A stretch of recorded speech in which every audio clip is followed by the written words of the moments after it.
Assalamualaikum warahmatullahi wabarakatuh. My name is Anggita Prameswari and I wanna presentation about types of validity in language assessment. The first is what is types of validity in language assessment. Types of validity in language assessment are various ways to determine whether a language test actually measures the language ability it is supposed to measure. And the next is main types of validity in language assessment. There is 5 types.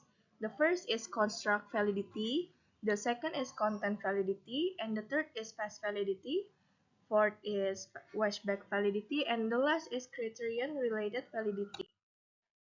The first, construct validity. What is construct validity? It refers to how well a test measures the theoretical construct it aims to assess. In language assessment, construct might include reading comprehension, vocabulary, knowledge, or overall language proficiency. And why is construct validity important? There is two. Why is construct validity important? The first is helping to create appropriate tests. Valid tests must truly reflect the skills they are intended to measure. And the second is creating reliable result. Test result must truly reflect the participant in-depth language abilities and not simply reflect their memorization or mastery of the test material. And this is example of question in constructability. This is example question. Read the following passage and answer the question. Uh, the first is what is the main argument presented by the author. The second is which sentence best supports the author viewpoint. The third is identify two example that illustrate the author points. Mm, this question set reflects construct validity for reading comprehension in academic context by requiring test takers to engage with different components of comprehension, such as identifying the main idea, supporting details, and specific example. And the next is content validity. What is content validity? It's a type of validity that assess the extent to which the content of a test or assessment covers all aspects or components of the skills to be measured in accordance with the existing objectives or curriculum. In a language assessment, content validity ensures that the test involves various important aspects of a particular language skill, such as listening, speaking, reading, and writing, as well as components such as grammar and vocabulary. Yeah. The next is why is content validity is important. There is three. The first is ensure completeness of test content. A test that has content validity covers all the elements or skills necessary to provide a complete picture of the learner's language ability. And the second is increases relevance by covering all aspects relevant to the learning objective.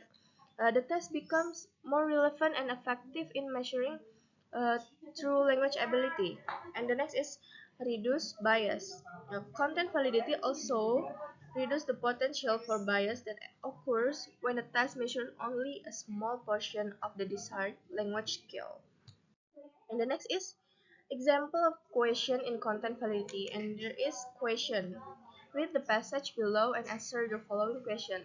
Number one is what is the main idea of the passage?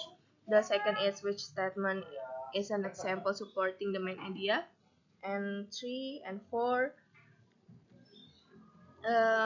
this set of questions reflects content validity for a reading comprehension assessment. It includes a variety of question types identifying the main idea, understanding details, interpreting vocabulary in context, and making inference representing the different aspects of reading comprehension. And the third is past validity. What is past validity? Is a type of validity that deals with the extent to which a test appears relevant or appropriate to test takers and stakeholders. Past validity is not statistically measurable validity as it is more subjective. It focuses more on the perception of test takers and others involved. And why is validity is important? The first is increases learner motivation. When learners perceive a task as relevant, they are more likely to be motivated and feel that the result will reflect their abilities. And the second is increases test credibility. Tests with face validity appear more credible to decision makers, teachers, and parents, increasing confidence in the result. And the third is supports congruence with learning objective. When a test appears to be congruent with learning objective, learners are more likely to see how it relates to the material they have learned. Yes, this is example of question in face validity. Questionnya tuh please introduce yourself and describe your favorite hobby. How did you get interest in it, and what do you enjoy most about it? Um, this question has high face validity because it asks the task taker to perform a task that appears to measure speaking fluency in a natural and relevant way. And the next is Westpac validity. Westpac validity is a type of validity that deals with the impact or influence produced by the test on the learning, teaching, and motivation process or participants.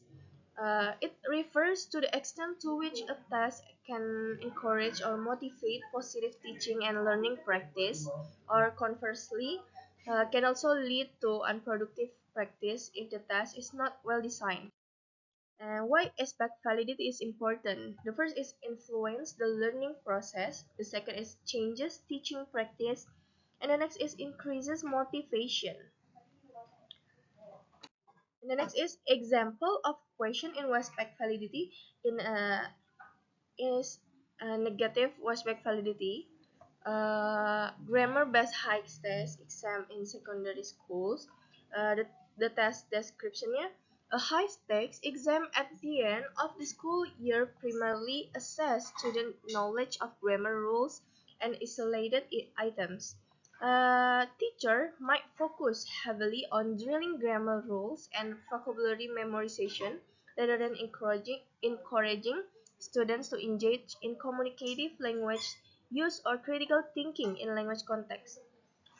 As a result, students may become proficient at passing grammar-focused tests but lack the practical language skill needed for real-life communication, such as speaking fluently or writing coherently.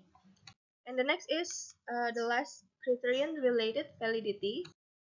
What is criterion-related validity? Is a type of validity that measures the extent to which the result of a test or other measurement instrument correlate with the result of an external criterion that is considered relevant or related to the test. Yeah. There is two types of criterion-related validity. The first is predictive validity, and the second is concurrent validity.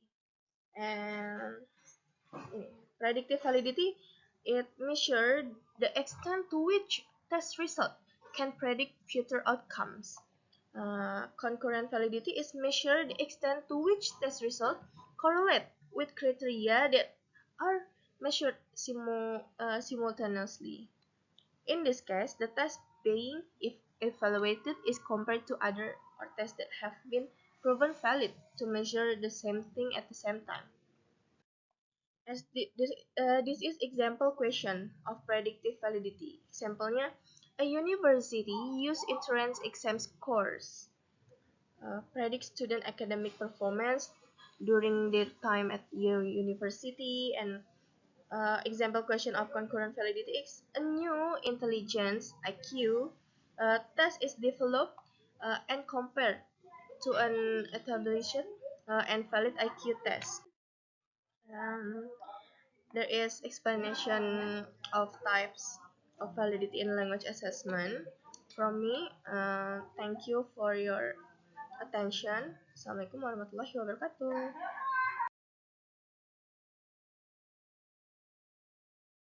Assalamualaikum warahmatullahi wabarakatuh. So this is presentation by me, Anggita Prameswari, and Adinda Yunawan. So this is C test part 2 about simulation, scoring, and justification. The next is C-test development simulation. In this simulation, the students are given two short tasks to complete. And this is a example question. And the answer is traveling is one of the most enjoyable activities.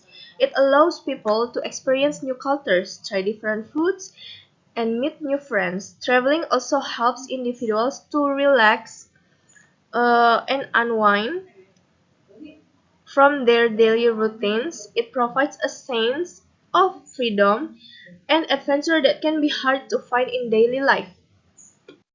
And the next is ini example question 2, and the answer is in order to improve your English skill, it's important to practice regularly. You should read books, listen to podcasts, and watch movies in English. It also beneficial to engage in conversation with native speakers. Practice will help you build your vocabulary and improve your grammar. And this is about scoring. The first is correct answer. Each correctly completed word earns 1 point. And the second is partially correct answer. If a student completes most of the word, for example, only one letter is incorrect, they receive 0.5 points. For instance, the word experience answered as experience would receive 0.5 points. And the third is incorrect answer. Completely incorrect or unanswered response receive 0 points. This is about scoring scale. Mm, Number one is the total words to complete in both text is 30 words, 15 words per text. And the second is the maximum score for each text is 15 points, 1 point per correct word.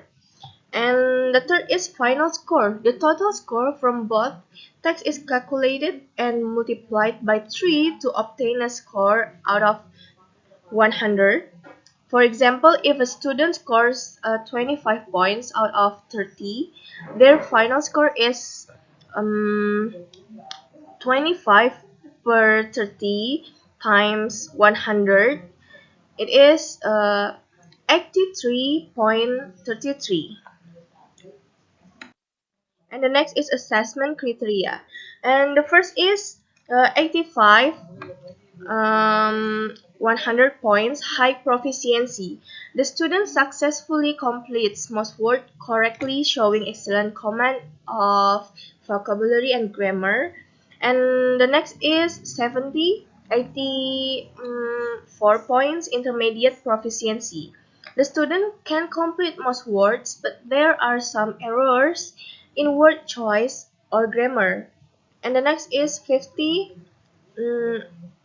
and 69 points. It's basic proficiency. The student struggles to complete words accurately and shows limitations in language comprehension. And the last is below 50 points. It is low proficiency.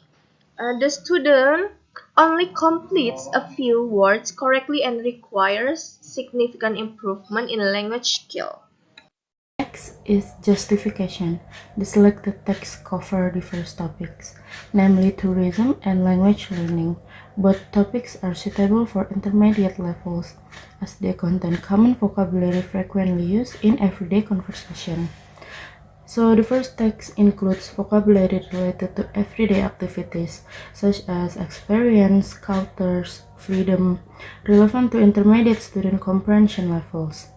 The second text is more related to academic practices and language learning activities, which is also appropriate for intermediate students, testing their ability to understand practical instruction and application in a more formal context. So the next one is benefits of using C-test. There is 4 benefits. The first one is time efficiency. The C-test is relatively quick and can be completed in a short amount of time, making it very useful for measuring overall language comprehension within a limited time frame. The second one is measure multiple aspects of language proficiency. The CTES not only assesses vocabulary and grammar, but also students' ability to comprehend text holistically.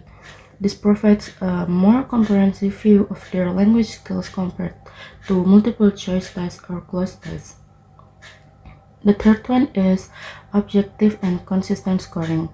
So since the test format is binary, correct or incorrect answer, the scoring process is more objective and consistent. This helps reduce bias in assessment and make it easy to grade in large number. The last one is focus on contextual understanding. So the CTES emphasizes the sentence context comprehension rather than more vocabulary memorization or grammar rules, providing a more accurate picture of students' language abilities in real-world context. The next one is comparison with other methods. Closed tests delete word randomly without a clear pattern, which can make the test harder and lead to less consistent assessment. However, the C-test with the structured deletion method gives students clearer cues for filling in missing words. For the multiple choice tests are often assess student knowledge of grammar or vocabulary in a limited form and are less effective at measuring students' ability to connect words within a broader context. And the last one is open writing tests can provide good insight to student writing skills but often require